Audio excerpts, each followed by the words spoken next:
Gold, trusted gold buyers. మీరు తాకట్టు పెట్టిన బంగారాన్ని విడిపించి ఈ రోజు ఉన్న మార్కెట్ ధరకు కొనబడను.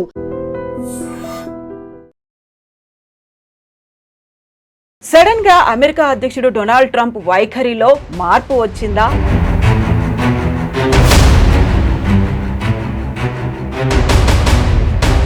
భారత్ ని దూరం పెడితే జరగబోయేటువంటి నష్టాలేంటో తెలిసొచ్చాయా? డొనాల్డ్ ట్రంప్ వైఖరిలో కనిపిస్తున్నాయి. సో మొన్నటి దాకా 25% కాదు 50% అన్నారు. ఆ తర్వాత మనమేమో డోంట్ కేర్ అన్నట్టుగా కొంచెం పట్టించుకోలేదు, పక్కకు వచ్చేసాము. చైనా అండ్ రష్యాతో బంధాలు డెవలప్ చేసుకున్నాము, 40 కంట్రీస్తో మళ్ళీ ఎక్స్పోర్ట్స్ చేయాలని ఇవన్నీ ఆలోచనలు ఉన్నప్పుడు సడన్గా ఒక టేక్ బ్యాక్ అయ్యారా?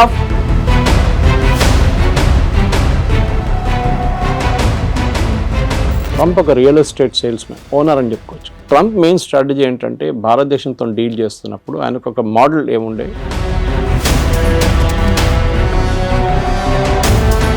కాకపోతే ఇక్కడే డబుల్ స్టాండర్డ్ ఏమన్నా ఉందా? మీరు చెప్పినట్టుగా వాళ్ళని పంపించేస్తున్నారు, లేకుంటే స్టూడెంట్స్ని రానివ్వట్లేదు, అక్కడ ఉన్నటువంటి వీసాలను కట్ డౌన్ చేస్తున్నారు అనే దాంతో పాటుగా ట్రంప్ మనతో మాట్లాడడానికి ఇంట్రెస్ట్ చూపిస్తున్నారు. 4 సార్లు మోదీ కాల్ చేశారంట. నేను మోదీతో మాట్లాడబోతున్నాను next week, and I'm very happy to will do the trade deal with India very soon అన్న. నవంబర్ డెడ్ లైన్ మనం ఆల్రెడీ పెట్టుకున్నాం ముందే.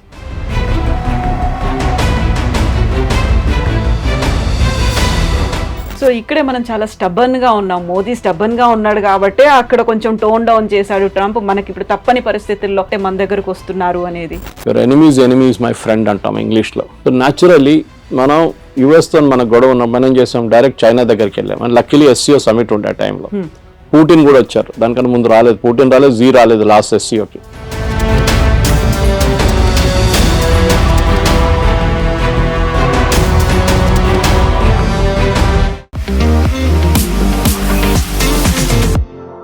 నమస్తే, నేను Kavitha. Welcome to I dream news and నిజాలు. సడన్ గా అమెరికా అధ్యక్షుడు డొనాల్డ్ ట్రంప్ వైఖరిలో మార్పు వచ్చిందా? భారత్ ని దూరం పెడితే జరగబోయేటువంటి నష్టాలేంటో తెలిసొచ్చాయా? ఎందుకని సడన్ ట్విస్ట్లు, టర్న్లు డొనాల్డ్ ట్రంప్ వైఖరిలో కనిపిస్తున్నాయి? మనతో పాటుగా ఉన్నారు సీనియర్ జర్నలిస్ట్ సురేష్ కొచ్చతిల్ గారు. సార్ నమస్తే. నమస్తే. సో మొన్నటి దాకా 25% కాదు 50% అన్నారు. ఆ తర్వాత మనమేమో డోంట్ కేర్ అన్నట్టుగా కొంచెం పట్టించుకోలేదు, పక్కకు వచ్చేసాము. చైనా అండ్ రష్యాతో బంధాలు డెవలప్ చేసుకున్నాము, 40 కంట్రీస్తో మళ్ళీ ఎక్స్పోర్ట్స్ చేయాలని ఇవన్నీ ఆలోచనలు ఉన్నప్పుడు సడన్గా ఒక టేక్ బ్యాక్ అయ్యారా? ఫుడ్ డౌన్ అయిపోయారు? ఏమైంది అక్కడ అసలు ట్రంప్ వైఖరిలో? ఎందుకు అలా కనిపిస్తోంది? ట్రంప్ ఒక రియల్ ఎస్టేట్ సేల్స్మెన్, ఓనర్ అని చెప్పుకోవచ్చు. మన జీవితం అంతా రియల్ ఎస్టేట్ అమ్మేయడం. మనకు అందరికి తెలుసు రియల్ ఎస్టేట్ వాళ్ళు ఎట్లా మాట్లాడతారని. వాళ్ళకు ఒక అగ్రెషన్ ఉంటుంది వాళ్ళ దాంట్లో. ఎందుకంటే ఒక ప్రాజెక్ట్ అమ్మాలంటే మీకు అంత ఈజీగా చేయలేరు. మీరు చిన్న చిన్న పోరోలను పంపించి చేయకుండా బాస్ డైరెక్ట్లీ డీల్ చేసిన లాంగ్వేజ్ ఒకటి ఉంటుంది. అక్కడ take it or leave it అనేది ఒక లాంగ్వేజ్ ఉంటుంది. సో ట్రంప్ కూడా అంతే.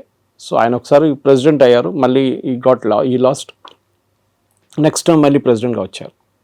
సో ట్రంప్ మెయిన్ స్ట్రాటజీ ఏంటంటే భారతదేశంతో డీల్ చేస్తున్నప్పుడు ఆయనకు ఒక మోడల్ ఏముండే, మన వియట్నాం, యూకే ఇట్లాంటి రాష్ట్రాన్ని తీసుకొని EU ఇస్ అ యూనియన్ రాష్ట్రం అని చెప్పాలి దాన్ని.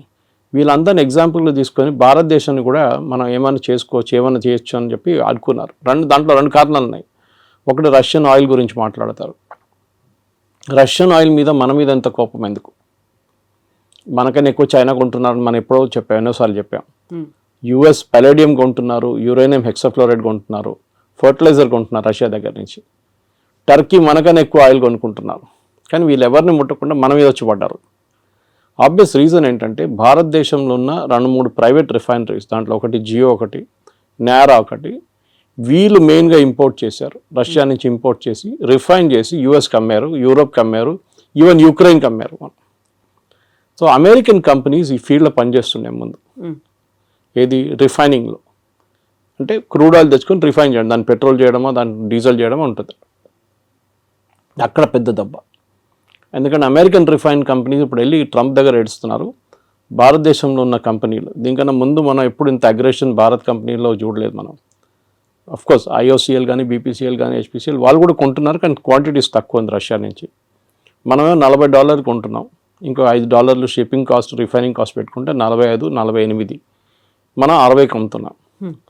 మనం అంటే కంపెనీలు ప్రాఫిట్స్ హ్యూజ్. 70 కూడా అమ్మాం ఒకసారి.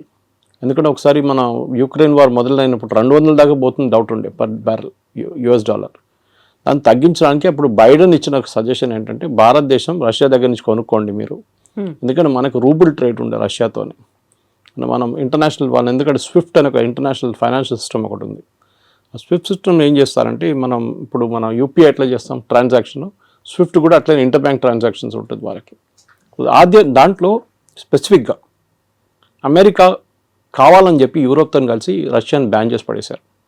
సో రష్యా ఎవరితో ట్రేడ్ చేయలేకపోతున్నారు, అది పెద్ద ప్రాబ్లం. సో రష్యా ఏం చేశారు, భారతదేశం దగ్గర వచ్చి మీరు మాతో రూబుల్లో ట్రేడ్ చేసుకోండి, you pay by rupee are you pay by rouble Russian currency. Trump ఫేమస్గా ఒకసారి చెప్పారు will make rouble the rubble అన్నారు, కానీ రూబుల్కి ఏం కాలేదు, ఇప్పుడు కూడా చాలా స్ట్రాంగ్గా నడుస్తుంది రూబుల్ అన్నమాట.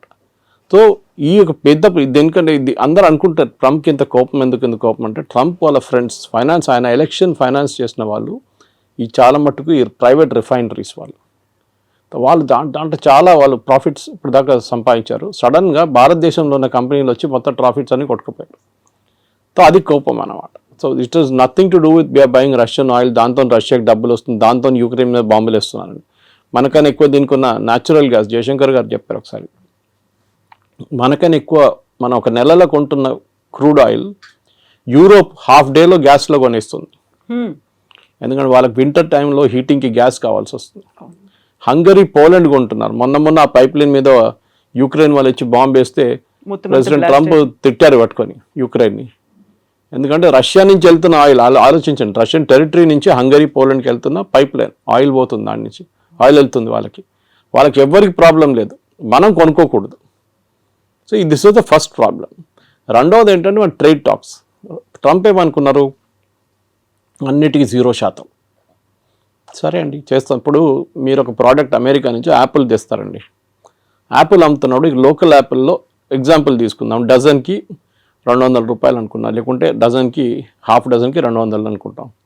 భారతదేశంలో అదే దానికి 100 రూపాయలు 150 రూపాయలు ఇస్తే ఏ కొనుక్కుంటారు, విచ్ ఇస్ చీపర్. మన దేశంలో BMW నడిపిస్తున్నాడు కూడా టమాటా రేట్ బార్గెన్ చేస్తారు, అది మన కల్చర్లో ఉంది అది.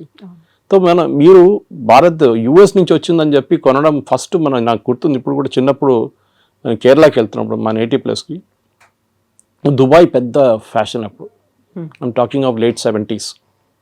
సో మా కజిన్స్ కొంతమంది వెళ్ళారు అక్కడికి. వాళ్ళు వస్తున్నప్పుడు పర్ఫ్యూమ్లు, టీషర్ట్లు, ట్రాక్ సూట్లు, ఇంకా బిస్కెట్, చాక్లెట్లు అన్నీ తీసుకొస్తారు. సో అక్కడ ఒక డిస్ట్రిబ్యూషన్ ప్యాటర్న్ ఉంటుండే, రాగానే ఫస్ట్ సరౌండర్ చేసుకుంటారు, మొత్తం సరౌండ్ చేసి నాకేం తీసుకొచ్చాను అడిగితే వాడికి పర్ఫ్యూమ్ తీసుకో, ఒక బిస్కెట్ తీసుకో, ఒక చాక్లెట్ తీసుకో అని ఇచ్చేస్తారు. ఏజ్ బట్టి ఉంటుంది, కొంతమందికి టీషర్ట్లు. ఆ ఫ్యాషన్ అది పోయింది కదా మొత్తం. ఎందుకంటే ఇప్పుడు కావాలంటే మన దగ్గర నుంచి కొనుక్కెళ్తారు అందరు. ఇప్పుడు ఒక డ్యూటీ ఫ్రీ షాప్ పెడితే కూడా మీకు చూడండి మ్యాక్సిమం సేల్ లిక్కర్లు అవుతుంది, ఇంకే కాదు. పర్ఫ్యూమ్లు అంతా భారతదేశం దొరుకుతుంది, మీరు కస్టమర్ నోటిఫైడ్ షాప్కి వెళ్తే మీకు దొరుకుతుంది, నార్మల్ షాప్లో దొరుకుతుంది, మీకు బయట నుంచి ఎందుకు ఫ్యాషన్.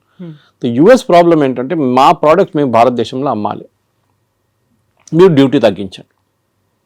ట్రంప్ ఎప్పుడు చెప్తున్న ఒక ఎగ్జాంపుల్ హార్లీ డేవిడ్సన్, మీరు వినుంటారు. హార్లీ డేవిడ్సన్ మీద 150%, 200% పెట్టారు. ఇలా హార్లీ డేవిడ్సన్ మీద మీరు 300% కూడా పెట్టండి, ఏ ప్రాబ్లం ఉండదు. ఎందుకంటే అది కొనాల్సిన కొంటాడు, దాని క్రేజ్ తగ్గదు. క్రేజ్ అని కదా, క్రేజ్ ఒకటి, ఇట్స్ ఆస్పిరేషనల్ ప్రోడక్ట్ అంటాం మన ఇంగ్లీష్లో. ఒక యాపిల్ ఐఫోన్ లాగా, ఒక నాలాంటి వాళ్ళు ఒక OnePlus ఫోన్ నడిపిస్తున్నాడు, యాపిల్ ఐఫోన్ ఒక ఆస్పిరేషనల్ ప్రోడక్ట్గా ఉంటుంది. కానీ నాకు ఆ ప్రాబ్లం లేదు. ఓకే, నా కూతురు దగ్గర ఐఫోన్ ఉంది, కానీ నేనప్పుడు నా ఎంత సింపుల్ ఫోన్ అంత సింపుల్ నడిపించు. కానీ కొంతమందికి ఆస్పిరేషనల్ ప్రోడక్ట్స్ ఉంటుంది. ముందు US నుంచి వస్తున్న US ప్రోడక్ట్స్ మీద చాలా క్రేజ్ ఉండే, మేడ్ ఇన్ USA. అది మేడ్ ఇన్ చైనా అని యాక్చువల్, దాన్ని స్టిక్కర్ పెట్టేసి మేడ్ ఇన్ USA చేసి మనకు అమ్ముతారనమాట. సో దాంట్లో మెయిన్గా మనకి మిషనరీ అక్కడి నుంచి వచ్చే కార్ల మీద మనకు ప్రాబ్లం లేదు. ఆల్రెడీ టెస్లా అమ్ముతున్నారు, బాంబేలో షోరూమ్ వచ్చేసింది, అమ్ముతున్నారు. మనకు మహారాష్ట్ర మినిస్టర్ కొన్నారంట first buyer of particular grands అన్ని స్కూల్కి పంపించడానికి. సో మన దగ్గర డబ్బులు ఉన్న వాళ్ళు ఉన్నారు, కొంటారు. ఎవరు అన్నారు India is a rich nation of poor people అని. సో అట్లా అనమాట. సో ఇక్కడ మన దగ్గర కొనడానికి చాలామంది ఉంటారు. సో మీరు ఏ రేట్ వేసినా కానీ కొంటారు. సార్ తగ్గిస్తాం, మీకు ఏం బెనిఫిట్ వస్తుంది, మీరు ఇంకా 10 మోటార్ సైకిల్ ఎక్కువ అమ్ముతారా, అమ్మేసుకోండి, ప్రాబ్లం. ఎందుకంటే మనకు ఆ రేంజ్లో హార్లీ డేవిడ్సన్ రేంజ్లో మన దగ్గర ప్రోడక్ట్స్ లేవు. హార్లీ డేవిడ్సన్ కాంపిటీషన్ BMW లాంటి బైక్స్తో ఉంటుంది, లేకుంటే మిగతా హైబూసా లాంటి బైక్స్తో ఉంటుంది, హై ఎండ్ బైక్స్తో ఉంటుంది. మన దగ్గర మనం వస్తున్నాం హై ఎండ్కి, కానీ మన దగ్గర ఇండియాలో ఒక మిడిల్ క్లాస్కి ఒక నార్మల్ బైక్, ఒక ప్లేస్ నుంచి ఒక ప్లేస్కి వెళ్ళడానికి బైక్ కావాలి. రేసింగ్ బైకులు కానీ మిగతా కానీ యంగ్స్టర్స్కి ఒక ఆస్పిరేషనల్ ప్రోడక్ట్గా ఉంటుంది. Second, agriculture imports. వాళ్ళు యుఎస్లో చాలా హెవీ సబ్సిడీ ఇస్తారు ఫార్మర్స్కి. ఇంకోటి వాళ్ళ టెక్నాలజీ చాలా అడ్వాన్స్డ్. మన దగ్గర మన భారతదేశం అన్నిటికంటే పెద్ద ప్రాబ్లం అగ్రికల్చర్లో టెక్నాలజీ యూజ్ చేయట్లేదు. చేస్తున్నాం కానీ చాలా తక్కువ. మీరు సౌత్లో చూడండి అండ్ పంజాబ్తో కంపేర్ చేయండి. హార్వెస్టింగ్ మొత్తం మెకనైజ్డ్ అయిపోయింది పంజాబ్లో కంప్లీట్గా. మనం యూఎస్లో చూస్తుంటాం కదా, థ్రెషర్స్ వెళ్తుంటుంది, దాని నుంచి లారీలో పడుతూనే ఉంటుంది అది. మన దగ్గర సౌత్లో ఇంకా మాన్యువల్ టైప్ నడుస్తుంది. సరే ట్రాక్టర్లు యూజ్ చేస్తున్నారు, మిగతా అన్నీ ఉన్నాయి, కానీ ఇప్పుడు కూడా మన దగ్గర టెక్నాలజీ ఎక్కువ వాడలేదు. మన ప్రొడక్టివిటీ చాలా తక్కువ అగ్రికల్చర్లో. వెరస్ యూఎస్లో ప్రొడక్టివిటీ చాలా ఎక్కువ, ఎందుకంటే వాళ్ళు మిషనరీ చాలా యూజ్ చేస్తారు, దానికి సబ్సిడీ గవర్నమెంట్ ఇస్తారు. మన దగ్గర సబ్సిడీ ఎట్లా ఇస్తారు? ఫర్టిలైజర్ ఇస్తారు, ఎంఎస్పి కొంటాం మనం, అది కాకుండా నీళ్ళు ఫ్రీ, ఎలక్ట్రిసిటీ ఫ్రీ. అమెరికా ఏమంటున్నారంటే నీళ్ళు ఫ్రీయా, ఎలక్ట్రిసిటీ ఫ్రీయా, ఫర్టిలైజర్ ఫ్రీయా, మీకు విత్తనాల మీద కూడా సబ్సిడీ, ఇదన్నీ కలుపుకొని ప్రోడక్ట్ కాస్ట్లు వేయాలంటున్నారు వాళ్ళు. అంటే మీరు ఒక కిలో బియ్యం మీరు ఎంఎస్పిలో 30-35 రూపాయలు కొంటే యాక్చువల్ కాస్ట్ దానిది 70 రూపాయలు 80 రూపాయలు. దానికోసం నేను షాప్కి వెళ్ళి కొనుక్కుంటే 70 రూపాయలు నడుస్తుంది ఇప్పుడు సోనా మసూరి. ఎందుకంటే that's actual cost, subsidy without subsidy. Ration షాపులు అమ్మేది సపరేట్ ఉంటుంది. సో యూఎస్ ఏమంటున్నారు, మేము సబ్సిడీ ఇస్తున్నాం, కరెక్ట్, మీరు కూడా ఇస్తున్నారు కదా, సో మన ఇద్దరు 0-0 చేసుకుందాం. సో మనకు పిచ్చేం లేదు అమెరికా నుంచి వచ్చే బియ్యం కొనడానికి. ఇక్కడున్న బియ్యం మనం బాగుంటుంది, మనకు సర్ప్లస్ ఉంది, and we like the local taste. అక్కడి నుంచి వచ్చే కొన్ని ప్రోడక్ట్స్ ఉండొచ్చు కావాలంటే. Soybean for example, America is big producer of it, Ukraine is big producer. భారతదేశంలో ఎప్పుడు కూడా మన దగ్గర సన్ఫ్లవర్ ఆయిల్ కానివ్వండి, మిగతా ఆయిల్స్ చాలా మటుకు ఎక్సెప్ట్ ఫర్ కోకోనట్ ఆయిల్ పక్కన పెడితే అన్నీ ఇంపోర్టెడ్. మన దగ్గర లోకల్ ప్రొడక్షన్ చాలా తక్కువ. ప్రొడక్షన్ ఎందుకంటే కాస్ట్ చాలా ఎక్కువ. సో నేను మొన్ననే ఒక ఇంటర్వ్యూ చేసిన ఒక ఎండీతో, ఇట్లాంటి ఆయిల్ కంపెనీ, ఆయన చెప్పారు ఈ మ్యాట్ that we import everything, almost everything మనం ఇంపోర్ట్ చేస్తాం. మన ఇండియాలో తయారయ్యే సన్ఫ్లవర్కి అంత క్వాలిటీ లేదు, బయట నుంచి వచ్చే సన్ఫ్లవర్ క్వాలిటీ చాలా బాగుంది అంటాం, and cost is very less, ఎందుకంటే మెకనైజేషన్ అగైన్.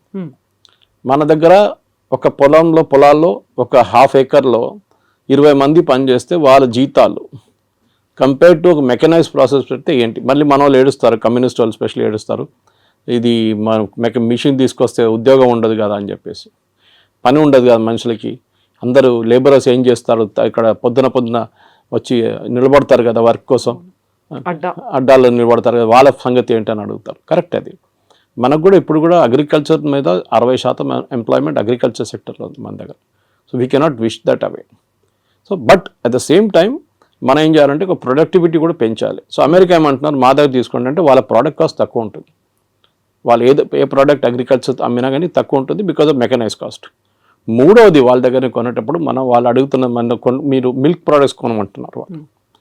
ముందు మీకు గుర్తుంటుంది కదా, నేను చిన్నప్పుడు ఉన్నప్పుడు వెరీ యంగ్, బయట నుంచి అమెరికా నుంచి పాలు తెప్పించుకుంటుండే మనం. పాలని కాదు, పౌడర్. మన దగ్గర మిల్క్ ప్రొడక్షన్ లేకుండే, చాలా తక్కువ ఉండే. మీరు 1 లీటర్ పాలు కొనాలంటే మీరు లైన్లో నిలబడాలి, పొద్దున్నెళ్ళి 5 గంటలకు గిన్నె ఒక బర్తన్ తీసుకొని నిలబడితే మీకు 6:30కు 7 గంటలకు 1/2 లీటర్ పాలు దొరుకుతుంది. ఒకసారి అది కూడా దొరకదు. దాని తర్వాత మనం అమూల్ చూసాం, అమూల్ రెవల్యూషన్ వచ్చింది, మదర్ డైరీ కానీ మిగతా మళ్ళీ ఇప్పుడు అన్ని ప్రైవేట్ డైరీలు వచ్చి మీకు ఎక్కడ కావాలి పాలు మీ ఇంటికి తెచ్చిస్తారు ఇప్పుడు ప్రాబ్లం. కానీ ఒక టైంలో ఉండే, ఇప్పుడున్న యంగ్స్టర్స్కి తెలియదు, ఇప్పుడున్న చాలామందికి యంగ్ జనరేషన్కి తెలియదు, పాల కోసం కూడా మనం లైన్లో నిలబడుతుండే. అప్పుడు మనం అమెరికా నుంచి తెప్పించుకున్నాం milk products, milk powder special పిల్లలకి ఇవ్వడానికి ఇస్తుండే అప్పుడు. దాని తర్వాత అమూల్ స్ప్రే వాళ్ళు కూడా ఇంట్రడ్యూస్ చేస్తారు ఇండియాలో. ఇప్పుడు వాళ్ళు ఏమంటారు, మా దగ్గర మీరు మిల్క్ ప్రోడక్ట్స్ కొనండి అంటారు. మన ప్రాబ్లం ఏంటంటే అమెరికాలో ఉన్న ఆవులకి పెడుతున్న తిండిలో నాన్ వెజ్ ఎక్కువ, అంటే బీఫ్ ప్రోడక్ట్స్ ఎక్కువ. వాళ్ళు బీఫ్ని డ్రై చేసి, ఇప్పుడు మన క్యాట్స్కి పెడతాం చూడండి, కుక్కలు పెడతాం, అది ఫుడ్ ఉంటుంది, విస్కాస్ ఉంటుంది, పెడిగ్రీ ఉంటుంది, విస్కాస్ ఉంటుంది. That kind of product is given to cows also. So మన దగ్గర ఒక నార్మల్ ఇండియన్కి మీరు ఎంత నాన్ వెజ్ తిన్నా కానీ మిల్క్లో నాన్ వెజ్ అనగానే అయా అంటారు. ఆవుకు కూడా పెడుతున్నారు, అదే ఆవుని రేపు చంపేసి మళ్ళీ ఇంకో ఆవుకు పెడతారు తిండి వాళ్ళు. అది వాళ్ళ లాజిక్ వాళ్ళది, అది వాళ్ళ ఇండస్ట్రీ అట్లనే పనిచేస్తుంది. ప్రొడక్టివిటీ తగ్గిపోయిందో 20 లీటర్ 30 లీటర్ కన్నా తక్కువ వచ్చిందో, వాళ్ళు 20-30 వాళ్ళ ప్రొడక్టివిటీ. మన దగ్గర 6 లీటర్లు ఇస్తూ కూడా మనం పని నడిపించుకుంటాం మనం ఈ చిన్న చిన్న ఊర్లంతా. ఇది ప్రాబ్లం. సో అమెరికా నుంచి మూడో ప్రోడక్ట్ మిల్క్. మనం చెప్పాం no, we will not by.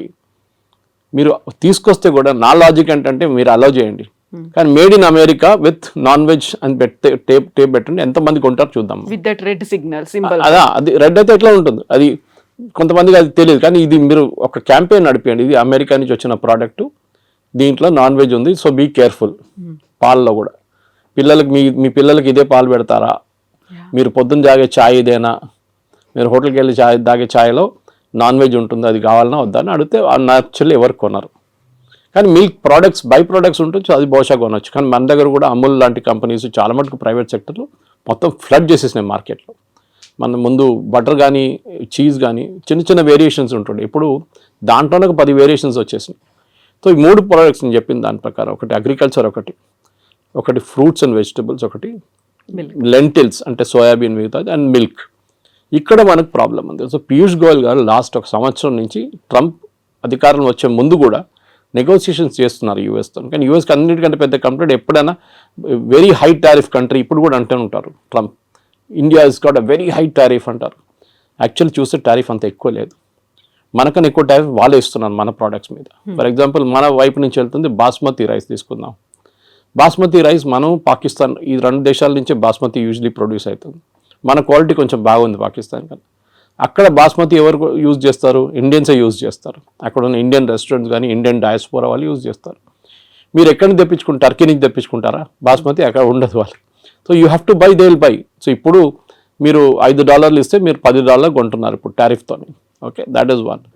రెండవది జెమ్స్ అండ్ జ్యువెలరీ. దాని Surat is a centre for that. లోకంలో ఎక్కడైనా డిబియర్స్ కానీ సౌత్ ఆఫ్రికా నుంచి వచ్చే డైమండ్స్, ఎక్కడైనా దుబాయ్ నుంచి వచ్చే డైమండ్స్ పాలిష్ చేస్తున్నంత సూరత్లో నడుస్తుంది. కటింగ్ అండ్ పాలిషింగ్ సెంటర్ అది.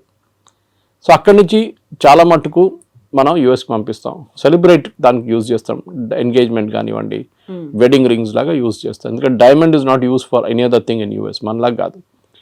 మన దగ్గర జ్యువెలరీకి ఎక్కువ ఇది ఉంటుంది, కొంచెం ఫ్యాసినేషన్ ఉంటుంది అనమాట. అది మనం అమ్మొచ్చు. మన దాంట్లో ఆ ప్రోడక్ట్ కూడా మూడోది టెక్స్టైల్, మన దగ్గర నుంచి వెళ్ళేది టెక్స్టైల్ కూడా ఇప్పుడు కొంచెం మందికి ఇంపాక్ట్ అయింది. కానీ మన వాళ్ళు మర్చిపోతున్నారు, ఇక్కడ ఉన్న మీడియా కూడా అర్థం కావట్లేదు.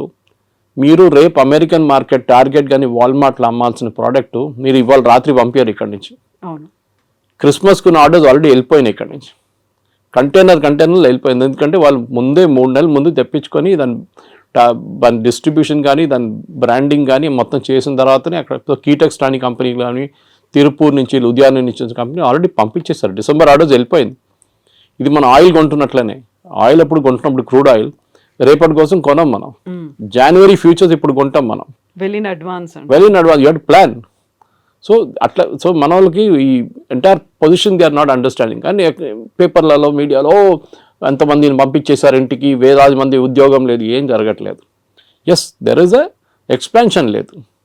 కాకపోతే ఇక్కడ డబుల్ స్టాండర్డ్ ఏమన్నా ఉందా అని మీరు చెప్పినట్టుగా వాళ్ళని పంపించేస్తున్నారు, లేకుంటే స్టూడెంట్స్ని రానివ్వట్లేదు, అక్కడ ఉన్నటువంటి వీసాలను కట్ డౌన్ చేస్తున్నారు అనే దాంతో పాటుగా ట్రంప్ మనతో మాట్లాడడానికి ఇంట్రెస్ట్ చూపిస్తున్నారు. 4 సార్లు మోదీకి కాల్ చేశారంట, ఇలాంటి వార్తలు కూడా ఇవాళ ట్వీట్ చేశారు కదా ట్రూత్ సోషల్లో, నేను మోదీతో మాట్లాడబోతున్నాను next week, and I'm very happy to will do the trade deal with India very soon అన్న. నవంబర్ డెడ్ లైన్ మనం ఆల్రెడీ పెట్టుకున్నాం ముందే.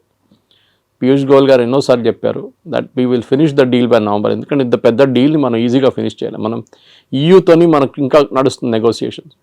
యూకేతోను మనకి 3.5-4 సంవత్సరాలు పట్టింది యూకేతో ఎఫ్టీఏ కోసం, ఫ్రీ ట్రేడ్ అగ్రిమెంట్ కోసం. Most of the products India నుంచి వెళ్ళేది యూకేకి ఇప్పుడు 0% వెళ్తుంది. ట్రంప్ ఏమంటున్నాను, నేను 0% చేయలేను, మీరు నాకు 0% ఇవ్వాలి అంటే కస్టమ్స్ డ్యూటీ 0. నేను ఎందుకు చేయలేనంటే మాకు కాంగ్రెస్ నుంచి అప్రూవ్ తీసుకోవాలంటే వాళ్ళ పార్లమెంట్ నుంచి అప్రూవల్ తీసుకోవాలి, వాళ్ళు ఇవ్వరు. సో మినిమం నాకు 10-15% పెట్టాల్సి వస్తుంది. That is what 15% is. అది ముందు 5 ఉండే, తర్వాత 10 చేసి ఇప్పుడు 15, 25, మన దగ్గర 50 వేసింది.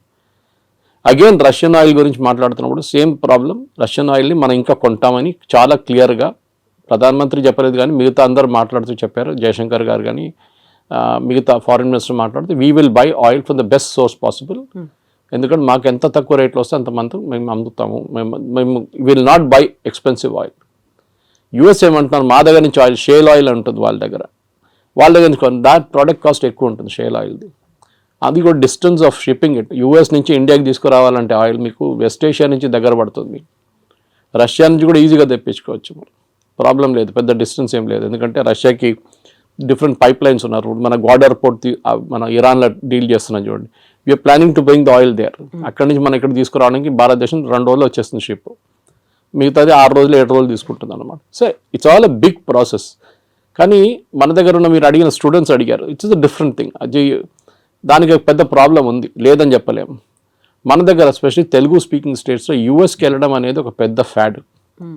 యూఎస్కి వెళ్ళకపోతే వాడు యూజ్లెస్ ఫెలో. అమ్మాయి అయినా అబ్బాయి అయినా వాళ్ళు పనికిరారు. ఇక్కడ ఉన్న వాళ్ళు ఈవెన్ యూరోప్కి వెళ్ళి జర్మనీకి వెళ్తే కూడా నో యూఎస్కి వెళ్ళలేదు కదా నువ్వు ఫినిష్డ్. చదివారా, అక్కడ ఉద్యోగం చేస్తారు, అక్కడ పెట్రోల్ బంక్లో సూపర్ మార్కెట్లో పనిచేస్తారు. ట్రంప్ ఏమంటున్నారు, మీరు చదవడానికి వచ్చారు, చదవండి, దాని తర్వాత వెళ్ళిపోండి. ఆప్షన్లో ఓపీటీస్ ఉన్న ట్రైనింగ్ ఉంటుంది, ఇంకా 2 సంవత్సరాలు ఉండొచ్చు కావాలంటే. మిస్యూజ్ చేస్తున్నారు, అందరూ అనట్లేదు, సర్టన్ పర్సంటేజ్ వాళ్ళు. ఇప్పుడు వాళ్ళు ఏం చేస్తున్నారంటే క్రాక్ డౌన్ అక్కడ నడుస్తుంది. 4600 మందిని లాస్ట్ 3 నెలలు పంపించేశారు ఇండియాకి స్టూడెంట్స్ని. ఎందుకంటే కోర్స్ అయిపోయిన తర్వాత కూడా అక్కడ ఏదో చిన్న పని చేసుకుంటా ఇల్లీగల్గా చేస్తున్నారు. ఎవరైనా అమెరికన్ వర్కర్కో లేకుంటే లీగల్ వర్కర్కి $10 ఇవ్వాలంటే గంటకి, మన వాళ్ళు వెళ్ళి $5 పనిచేస్తారు. సో దట్ ఇస్ మొన్న మీరు కూడా వెళ్ళొచ్చారు యూఎస్కి, you know the situation. It is like that. అది ఎప్పటి నుంచో అట్లా ఉంది. దాని తర్వాత ఎట్లయినా గ్రీన్ కార్డ్ ఒకటి వచ్చిన తర్వాత దానికోసం వెయిట్ చేస్తారు. దాని తర్వాత సిటిజన్షిప్ నెక్స్ట్. ఇది వీ షుడ్ ఒక కంట్రీకి వెళ్ళినప్పుడు, ఇప్పుడు మనం బంగ్లాదేశ్ వాళ్ళని రోహింగ్యాలను తిట్టుకుంటాం ఇక్కడ, వాళ్ళు వచ్చి మన దగ్గర వచ్చి మొత్తం మన ఉద్యోగం తీసుకెళ్ళిపోతున్నారు, మన ఇక్కడ మన భారతదేశం ఏంటో ధర్మశాల అనేది అంటాం మనం. యూఎస్ కూడా అదే అంటున్నారు, మా సిటిజన్స్ ఉన్నారు, వాళ్ళకు ఉద్యోగం కావాలి, మీరు వచ్చి తీసుకెళ్ళిపోతున్నారు అని ట్రంప్. ఎందుకంటే ఆయన ఎలక్షన్ క్యాంపెయిన్ దాని మీద ఉండే, make America great again, American jobs protect చేస్తాం. సో న్యాచురల్లీ ఆయన చేస్తారు అది. కానీ మన దగ్గర ఏముండాలంటే high and skills, chip design ఉండొచ్చు, ఏఐ బేస్డ్ వర్క్ ఉండొచ్చు, రోబోటిక్స్ ఉండొచ్చు, దాంట్లో హై అండ్ వర్క్ చేసేటోళ్ళని ఇప్పుడు అడుగుతున్నారు. వాళ్ళంతా మిగతా లో అండ్ మాకు వద్దు. ఇది దుబాయ్లో కూడా జరిగింది. 70s, 80s, 90s up to 2000 దుబాయ్లో కన్స్ట్రక్షన్ బూమ్ ఉండే. వర్కర్లు కావాలి, సిమెంట్ హ్యాండిల్ చేసే మిక్సర్స్ కావాలి, అట్లనే సెంటరింగ్ చేసేటోళ్ళు కావాలి, ప్లాస్టరింగ్ చేసేటోళ్ళు కావాలి, ఎలక్ట్రీషియన్స్ కావాలి. ఇప్పుడు ఆ ఫేస్ అయిపోయింది దుబాయ్లో. The construction face is over, now the maintenance face is going on. నడిపించడానికి మనుషులు కావాలి. So that skill is different అన్నమాట. మన వాళ్ళు ఏం చేస్తున్నారంటే ఇప్పుడు కూడా చదవడానికి ఎందుకు వెళ్తారు, కొన్ని యూనివర్సిటీస్ అసలు పేపర్లో కూడా ఉండదు, అట్లాంటి యూనివర్సిటీ కూడా వెళ్ళరు. మన కొంచెం ఎడ్యుకేషనల్ కన్సల్టెంట్స్ కూడా ఆ బిజినెస్ చేస్తారు. వాళ్ళు లేనిపోయిన లోన్లు ఇచ్చేసి మీకు అన్నీ చూపించేసి మిమ్మల్ని ఎక్కడ ఆకాశం మీద ఎక్కిచ్చేస్తారు. వాళ్ళు అక్కడ వెళ్ళినాక అంతే సంగతి, మీరు ఈజీగా అదే అయిపోతారు. అది ఎప్పుడు యూఎస్ పాపులారిటీ తగ్గిందో, టఫ్ అయిపోయినప్పుడు కెనడా మొదలుపెట్టారు. కెనడాకి పాపులేషన్ తక్కువ, వాళ్ళకి మనుషులు కావాలి అక్కడ. So naturally they are asking, Indians allow చేస్తున్నారు, చాలా మటుకు వెళ్తున్నారు అక్కడ కూడా. కానీ అక్కడ కూడా ఒక బ్యాక్లాష్ వచ్చేసింది. ఇప్పుడు మొన్న ఆస్ట్రేలియాలో చూసాం, ప్రొసెషన్ తీశారు ఆస్ట్రేలియన్స్, మీరు వినుంటారు టీవీలో వచ్చినాని. వాళ్ళు ఏమంటున్నారు, ఇండియన్స్ని పంపించేసేయండి, మాకు వీళ్ళు వద్దు ఇక్కడ అని.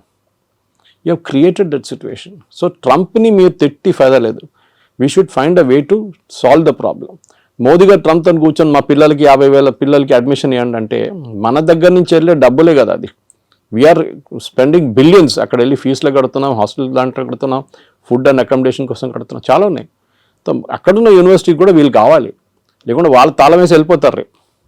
కానీ మీరు హార్వర్డ్ కానీ, ఏఎల్ లాంటి యూనివర్సిటీ, కొలంబియా లాంటిది, యూపెన్ లాంటి అట్లాంటి హై అండ్ ఇన్స్టిట్యూట్స్కి వెళ్ళేటప్పుడు మీకు ప్రాబ్లం ఉండదు. Problem is with the low and institutes. అక్కడ వెళ్ళి మళ్ళీ మీరు ప్యాలెస్టీనియన్ కాజ్ కోసం అది ఇది అని చెప్పి ప్రొటెస్ట్ చేస్తే డెఫినెట్గా పంపించేస్తారు వాపస్. ఇప్పుడు మీ సోషల్ మీడియా యాక్టివిటీస్ కూడా మనం దీని గురించి ముందు కూడా మాట్లాడాం.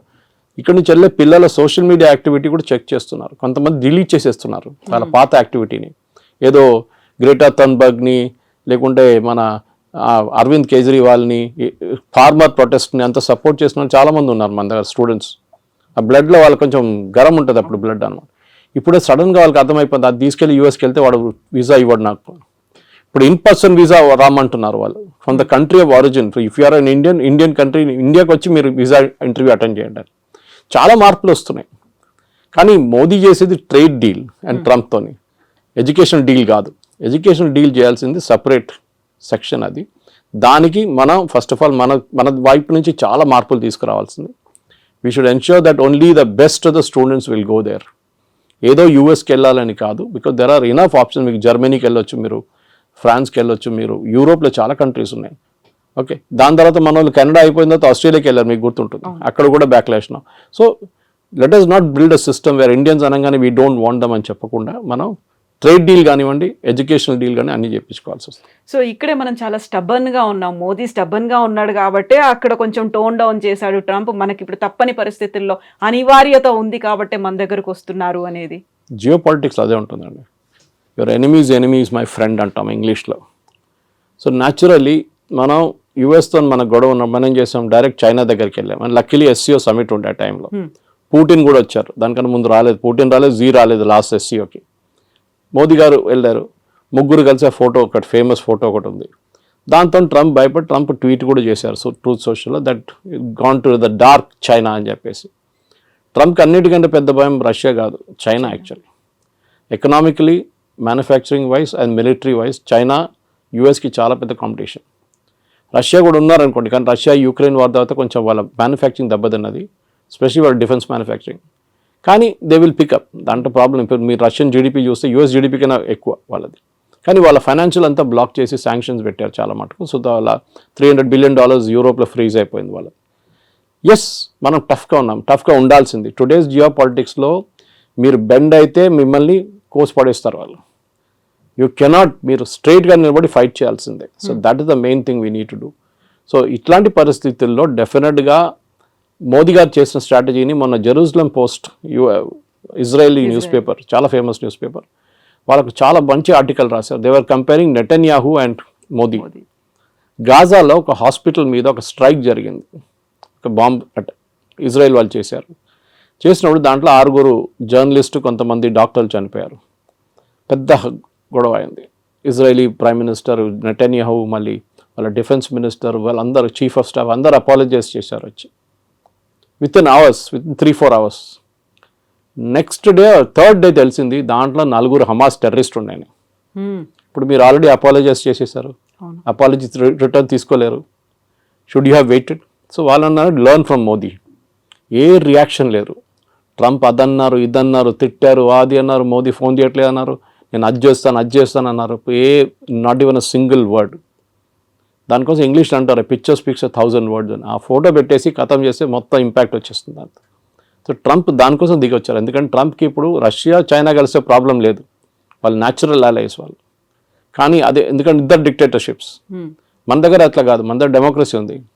So natural and this market 140 కోట్ల మంది ఉన్న మార్కెట్ ఇస్ హ్యూజ్ మార్కెట్, చాలా పెద్ద మార్కెట్. సో అట్లాంటి పరిస్థితుల్లో మన దగ్గర ఉన్న నాలెడ్జ్, మన దగ్గర ఉన్న టెక్నాలజీ అడ్వాంటేజ్, మన దగ్గర ఉన్న సైంటిఫిక్ పూల్, స్టెమ్ కానీ స్టెమ్ లాంటి కోర్సెస్ మన దగ్గర ఉన్నప్పుడు, మనలాంటి IITs, మనలాంటి IIMs ఉన్నప్పుడు డెఫినెట్గా ఇండియా ఇస్ ఫార్ అహెడ్. చైనాతో కాదు, but we're far ahead of other countries, మిగతా కంట్రీస్తో పోలిస్తే. కానీ ఎస్, చైనాతో మనకి ఇంకా చాలా క్యాచింగ్ అప్ ఉంది. ఎస్పెషల్లీ మ్యానుఫ్యాక్చరింగ్లో మనం 30 సంవత్సరాలు బిట్వీన్ 1970 and 1991 మనం we lost a lot of time. 60 నుంచి 90 దాకా మన మ్యానుఫ్యాక్చరింగ్ పెద్దగా దెబ్బతిన్నాం. మన ఈ సోషలిస్ట్ మోడల్కి వెళ్ళి రష్యన్ మోడల్ తీసుకొని పెద్ద పెద్ద స్టీల్ ప్లాంట్లు అన్నీ కట్టాం. That has become useless now. So anyway that's a different debate. కానీ మీరు అడిగిన ప్రశ్నకి ట్రంప్తోని టఫ్గా ఉండాల్సిందే. ఎక్కడికి ఎవరెవరు టఫ్గా ఉంటారో వాళ్ళతో ట్రంప్ దిగొస్తారు. చూసాం మనం దీనికన్నా ముందు కూడా.